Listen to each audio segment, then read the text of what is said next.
Day 5 begins just like the others, a quiet morning following the same routine. What could be a warmer way to welcome someone into your home than sharing a meal you've cooked yourself? Fourth one. This one is Chinese sausage. Food is never just about eating. It's about the memories it holds, the feelings it stirs, and the stories it brings to life. Oh my god. And so, the Filipino dish Mark cooked isn't just food. It brings back his memories of dorm life in college and the times his mother would visit, bringing him home-cooked meals. Through it, he shares those memories with me. Because of that, my very first taste of Filipino food has stayed with me as such a warm and meaningful memory.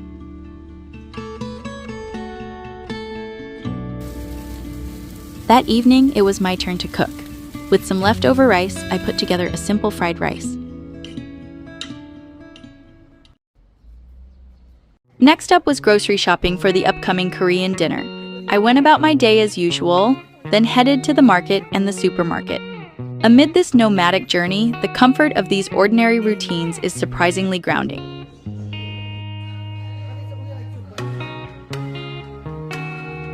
Exploring groceries in different countries has become one of the small joys of my nomadic life. That's why trips to the supermarket, which I make almost every day, are always exciting.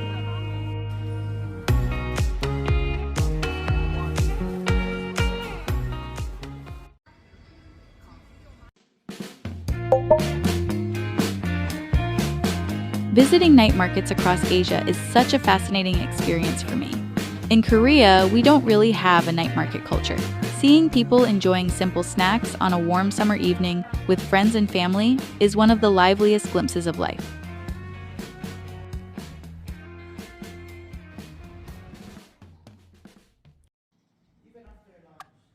It's another sunny day, and I spend the morning following the same routine as yesterday. A simple breakfast, then easing into my work.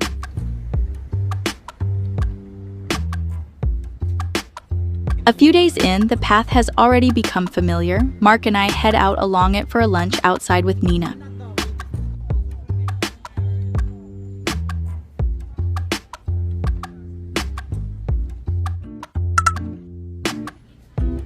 Dumplings are a must when it comes to Chinese food. We visited a place where they hand-make each dumpling and serve them fresh. With so many people and such a vibrant dining culture, it's no surprise that in China, lots of restaurants let you order quickly just by scanning a QR code. Vinegar. And what's this? Chili? I like chili. 请扫码点餐20。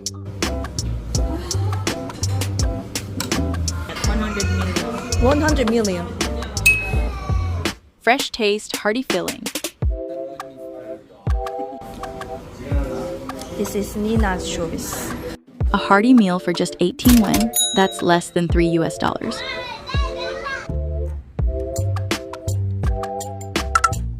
China has a massive online marketplace called Taobao. It's so famous, and honestly, it feels like there's nothing you can't find there. For the same product, there are so many sellers that the prices vary a lot, and with such huge supply, prices naturally go down. That's also why the delivery system here is so well developed. To get ready for the Korean dinner on Friday, I've made some kimchi in advance. It tastes best after it's had time to ferment.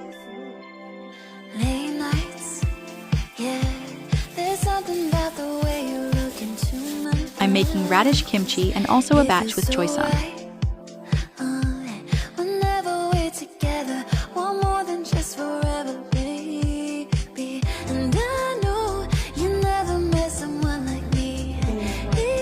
For dinner, I had Nina over to enjoy some Korean food. I cooked marinated beef and made a simple spinach side dish to go with it.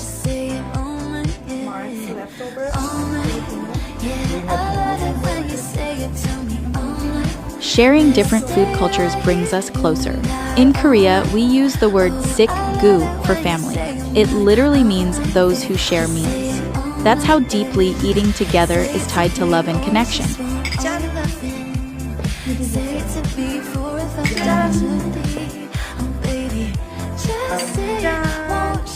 After dinner, Nina gave me a tarot card reading. It was a bit clumsy, even with ChatGPT roped in to help. But as a playful little game, it gave us plenty of laughs.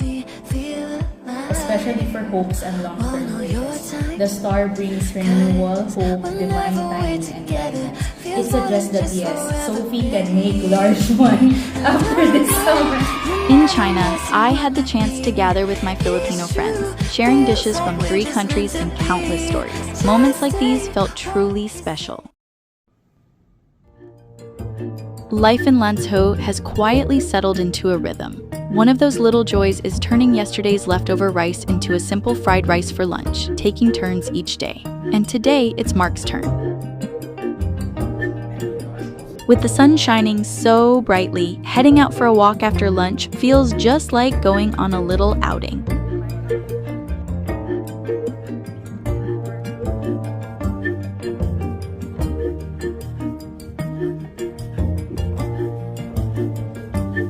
Since I'm constantly on the move, shopping isn't really an option. But vitamin C and B are my must-have basics. And when I saw how unbelievably cheap supplements are in China, I couldn't help but feel a little shopping temptation spark up. I bought 6 bottles in total, and unbelievably, each one cost just about $1. Okay. Going grocery shopping each day has become one of those little routines I can't skip. Maybe we only have like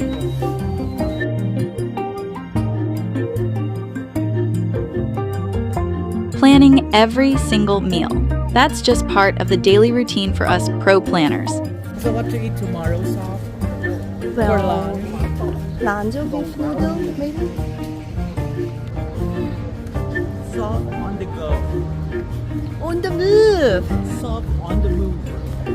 For 2 people who both value their own space, spending so much time together takes real effort. But as I was editing this video, I felt so grateful, seeing how much Mark tried to make me laugh even in the smallest moments. Socializing isn't about big gestures, it's about the quality of connection, not the number. Real bonds form through small, steady acts of kindness. And I'm so thankful to call Mark a friend. This dish, which originated in Jinan, Shandong, is made by braising chicken in soy sauce and serving it with rice. What's really fascinating is that you can find similar dishes in Korea, Taiwan, and even Vietnam. It seems this style of cooking is something especially loved across Asia. During summer in Lanzhou, the sun stays out until late, and we took the chance to enjoy a peaceful evening city stroll as the day slowly faded.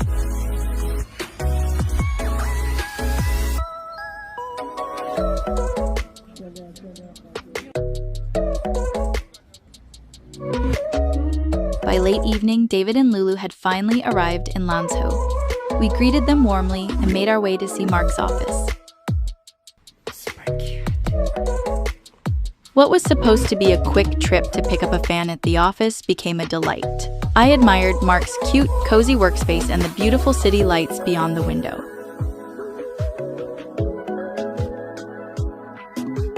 And that's how my 7th day in Lanzhou came to a full and satisfying close.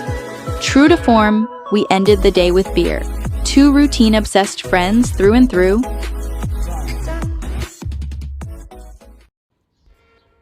With Mark's seminar underway, my days have shifted. I now spend the daylight hours quietly at home, working on my own. As planned by the master planner yesterday, we headed out for Lanzhou's famous beef noodles for lunch. Because of the city's Muslim influence, there are many halal restaurants here. If you look for the signs, you'll notice people working inside wearing their traditional caps. Halal restaurants are also known for their cleanliness, something I really appreciated.